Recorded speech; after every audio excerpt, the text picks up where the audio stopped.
નાનું બાબુલાલભાઈ, એમના બે સુપુત્ર ભાઈ શીતલભાઈ અને રામભાઈ, એમના દ્વાર ઉપર નયા ભવનના ઉદ્યાપન પ્રસંગમાં ઉપસ્થિત કનક બિહારી ધામ અયોધ્યાદાસજી મહારાજ, સાથમાં આવેલા સભી સંત વૃંદ, નમન સ્વામી, આશીષ ભગતજી અને આ પરિવારના ન્યોતાથી આવેલા ઉપસ્થિત ગામ પરગામના સભી ભક્તોને ભાવથી જય શ્રી રામ. બોલો તો સહી, જય સ્વામિનારાયણ, જય શ્રી રામ, જય શ્રી કૃષ્ણ. સંસારમાં જ્યારથી વ્યવહાર આપણા હાથમાં આવે, પૈસા કમાતા થવા, ત્યારથી પુરાણા ઘરમાં રહેતા હોય તે ખ્વાહિશ હોય કે મારે નયું ઘર બનાવવું છે. अब કેવું બનાવવું છે તો આધુનિક ડિઝાઇન.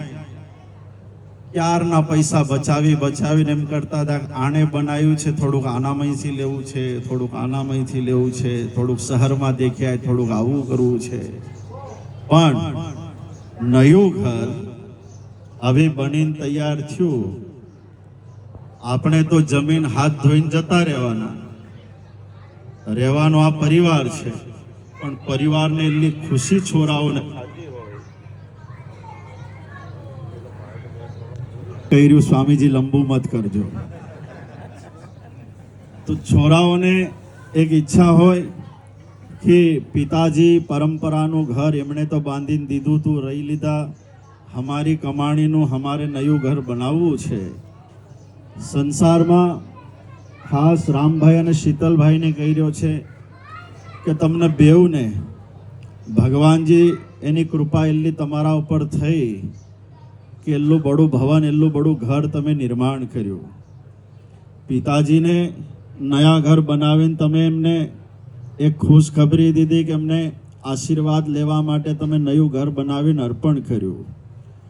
માતા પિતાના આશીર્વાદ મળે ગયા, લેકિન હમે સાધુ સંતો બી ગ્રહસ્થ જ્યારે સુખી થાય, બડા ભવન બનાવે, ત્યારે દેખીને અમે બી ખૂબ રાજી થાય કે ભગવાને સુખ દીધું છે અને વાપરી રહ્યા છે.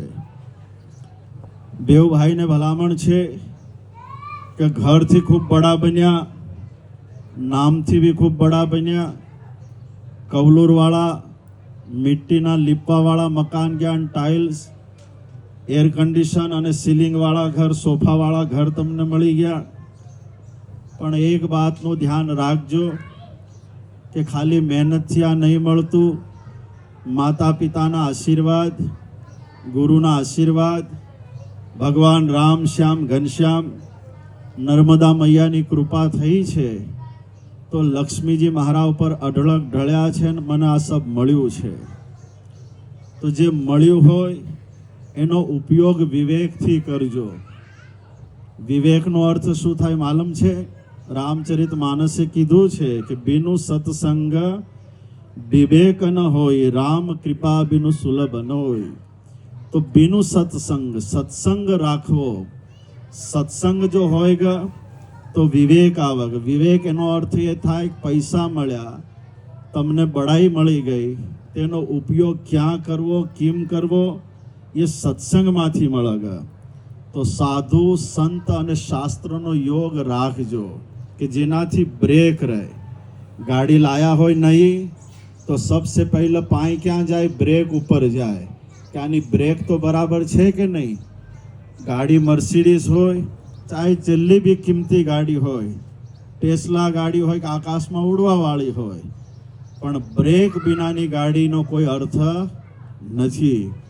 એમ ઘર બડું થઈ ગયું, ગાડીઓ બડી આવી ગઈ, સમાજમાં નામ બડું થયું, પણ બ્રેક તો જીવનમાં હોવી જોઈએ. ઘણા લોકોએ પૈસાનો અર્થ કેવો કર્યો કે મારી પાસે ઘણા પૈસા છે, પૈસાનો માલિક હું છે, મારા પૈસા લઈને હું હોટલમાં જાઉં કે બારમાં જાઉં, હાથમાં બોટલ લઉં કે પછી જે બી કરું એ મારા પૈસા છે, આવો અર્થ કરીને જો તમે લઈને નીકળી પડ્યા તો લક્ષ્મીજીને જાતા વાર લાગતી નથી. જે રસ્તાથી લક્ષ્મી આવી એ જ રસ્તાથી જાતા વાર નહીં લાગે. પણ એક વાત છે, લક્ષ્મી આવતા હોય ત્યારે અચ્છી લાગે અને જાતી હોય ત્યારે અચ્છી નહીં લાગે. પછી આખો પરિવાર, તમે ખુદ આડા હાથ રાખીને ખડા રહો પણ લક્ષ્મી ખડી નહીં રહે. તો અભી દરવાજા ખુલ્યા છે. ભગવાન માતાજી લક્ષ્મીજીની અઢળક કૃપા છે.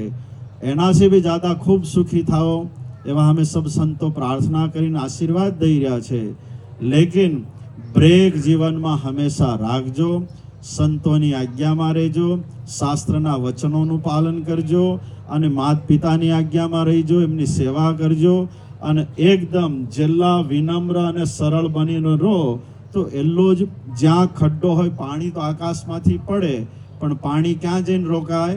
જ્યાં ગड्ढો હોય ત્યાં પાણી એકઠું થાય.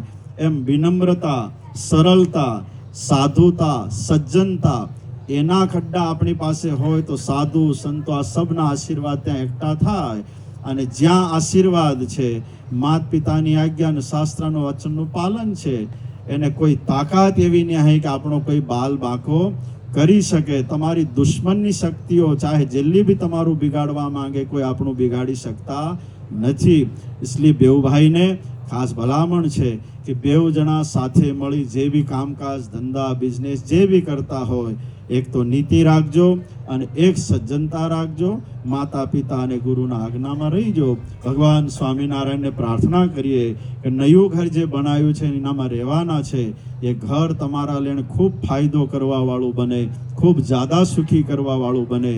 શુભમ ભવતુ કલ્યાણમ, આરોગ્યમ ધન સંપદમ. ખૂબ ખૂબ ભગવાન સ્વામિનારાયણની કૃપાવળી જ્યાદા તમારા ઉપર રહે એ ભગવાનની પાસે પ્રાર્થના કરીએ છીએ. આ જેટલા બી આયા છે, કોઈ भेट लाया होगा, मैंने पहली बार देख्યું शादी જેટલો ખર્ચો હવે આનામાં બી થવા માંડ્યો. પહેલા તો મામેરાન વામેરાન ઢોલ પહેલા શાદીઓમાં આવતા, હવે આનામાં બી મામેરા આવવા માંડ્યા. પહેલી બાર દેખ્યું. જે આવે મામેરા બી લેજો ને સબ કુછ લેજો ને દેજો, વાપરજો. ભગવાને દીધું છે તો અચ્છા કામમાં વાપરજો અને વળી જ્યાદા અચ્છા કામ કર્યા કરજો. તમારું મન જ્યાં શાંત મળે ને એવા કાર્ય જીવનમાં કરતા રહીજો. ભગવાન આપને ખૂબ ખૂબ સુખી કરે એવી ભગવાનની પાસે પ્રાર્થના છે. સમય જ્યાદા થઈ ગયો છે. તે શું કાજુ કતરી બનાવી છે? છેલ્લા બી આયા છે, આશીર્વાદ દઈને જાજો કે બેઉ છોરાઓ માતા પિતાની આજ્ઞામાં રહીને ખૂબ સુખી થાય, ખૂબ આગળ વધે અને સમાજ, દેશ, ગરીબ જ્યાં કામ કરવા જેવા લાગે ત્યાં અચ્છા કામ કરતા રહીજો. ભગવાન તમને ખૂબ સુખ્યા કરે એવી પ્રાર્થના, આશીર્વાદ કષ્ટભંજન મંદિર તરફથી, અમારા ભગતજી, નાના સ્વામી, હરિભક્તો સબના તરફથી તમારા નયા ઘરની ખૂબ ખૂબ શુભેચ્છા, શુભકામના દઈ મારા શબ્દોને વિરામ આપું છું. जय स्वामीनारायण, जय श्री कृष्ण. महाराज जी ने कहा मुझे कि स्वामी जी मेरी ओर से आप ही बोल देना. आपके वचन में मेरे वचन आ गए तो अयोध्या दास जी महाराज ने हाथ में माला ફેરી રહી છે. એ માળા જે બી ફળ એકઠું થાય કે ને અમે બાંટીએ સાંજ તક, તમારા જેવા જે મળી જાય ને એને જ અમે દઈતા હોય થોડા થોડા. તો આજની જે બી આ બી માળા કરી રહ્યા છે એનું ફળ બી તમને ખૂબ મળે અને ખૂબ તમે સુખિયા થાઓ. તુલસી પત્ર લાયા, ત્યાંથી ફળ લાવીને પરિવારને અર્પણ કર્યું છે. આશીર્વાદ છે, અંદરની પ્રસન્નતા. અમે કંઈ આશીર્વાદ એવું નહીં હોય કે કુર્તા જેવો છે ને લઈને પહેરાવી દેવા. આશીર્વાદ એટલે મનની પ્રસન્નતા. જે ઘર બળું હોય પણ ઘરમાં ભગવાન દેખ્યા, તમારામાં સરળતા દેખી, સાધુ રાજી થાય, એનું નામ આશીર્વાદ છે. મહારાજજી ખૂબ પ્રસન્ન થઈ. એમના જે સંતો આવ્યા છે એમના તરફથી બી તમને ખૂબ ખૂબ સાધુવાદ, આશીર્વાદ દઈ રહ્યા છે. સુખી ભવ, દીર્ઘાયુષી ભવ, ચિરંજીવી ભવ, સબ આશીર્વાદ દઈ અમારા શબ્દોનો વિરામ. અસ્તુ. જય સ્વામિનારાયણ.